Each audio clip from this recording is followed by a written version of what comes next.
You hear very frequently people say things like everyone's creative. It's like, that's wrong, okay? It's wrong. It's just as wrong as saying that everyone's extroverted. First of all, you have to be pretty damn smart to be creative, because otherwise you're just going to get to where other people have already got, and that's not creative by definition. So being fast and being out there at the front of things really makes a difference. And then you also have to have these divergent thinking capabilities, and that's part of your trait structure. And creative people are really different than non-creative people. Partly because, for example, they're highly motivated to do creative things and to experience novelty and to chase down aesthetic experiences and to attend movies and to read fiction and to go to museums and to enjoy poetry and to enjoy music that's not conventional music, for example. These aren't trivial differences. And so it's a real misstatement to make the proposition that everyone's creative. It's just simply not the case. It's a matter of wishful thinking. It's like saying that everyone's intelligent. It's like, well, if everyone's intelligent, then the term loses all of its meaning, because any term that you can apply to every member of a category has absolutely no meaning. Now, that doesn't, and the other thing you want to be thinking about here is that don't be thinking that creativity is such a good thing. It's a high risk, high return strategy. So if you're creative, you just try this. There's creative people in this room, man. You guys are going to have a hell of a time monetizing your creativity. It's virtually impossible. It's really, really difficult, because first of all, let's say you make an original product. You think the world will beat a pathway to your door if you build a better mousetrap. It's like, that's complete rubbish. It isn't true in the least. If you make a good creative product, you've probably solved about 5% of your problem. Because then you have marketing, which is insanely difficult, and then you have sales, and then you have customer support, and then you have to build an organization.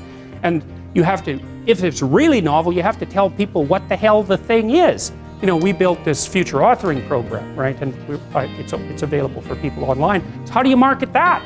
No one knows what that is, and that's a real problem. If you write a book, well, then you have the problem that another million people have also written a book. But if you produce something that's completely new and doesn't have a category, people can't search for it online. How are they going to find it? So you just have, and then you have pricing problems, and it's really unbelievably difficult to produce something creative and then monetize it. And even worse, if you're the creative person, let's say you have a spectacular invention, you've got no money, right? You've got no customers. Those are big problems. And so maybe you go and you find a venture capitalist. We start with family and friends, because that's how it works. You raise money for your product. You raise money from your family and friends. That's assuming you have family and friends that have some money and that they're going to give it to you. And most people aren't in that situation. So it's a terrible barrier right off the bat. And then, of course, you're putting your family and friends at substantial financial risk, because the probability that your stupid idea is going to make money is virtually zero, even if it's a really brilliant idea. And so then let's say, well, you get past family and friends and you get venture capitalists involved, because that's often the next step, or an angel investor. There's steps in building a business. Family and friends, angel investor, that's some rich guy that you happen to meet, some man or some way, who's into this sort of thing and is willing to provide you with some money to get your product off the ground. Well, how much of your product is that person going to take? Well, most of it. And then if you get a venture, and no wonder, because you don't have any money, how are you going to bargain for control over your product? He'll just say, well, do you want the money or not? And if your answer is no, then he'll go and do something else with his money. It's not like there's no shortage of things that you can do with your money. There's a million things you can do with it. So you're not in a great bargaining position.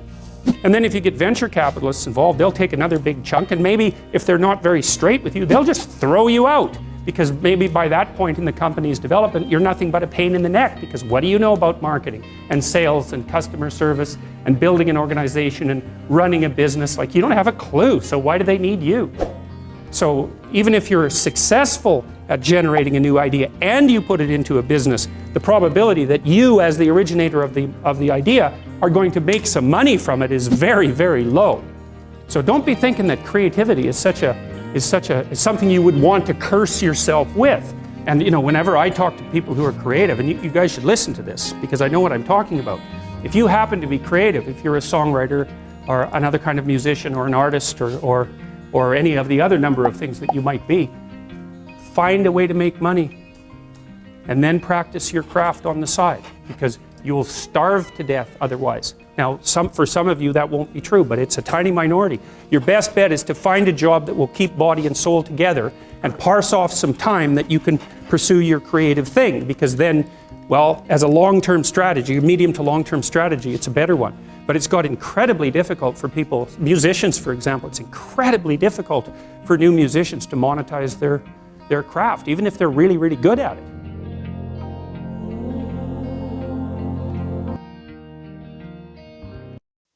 Let's get some motivational gains today in today's discount therapy. Gains. Get your inspirational woiwoi at shirtharmony.com. Link in the description below. Check out my new book, Serve, the rule book, step-by-step rules for a fast execution on a new mindset. Link in the description below. Thank you guys so much for watching. We'll be back next week. See ya.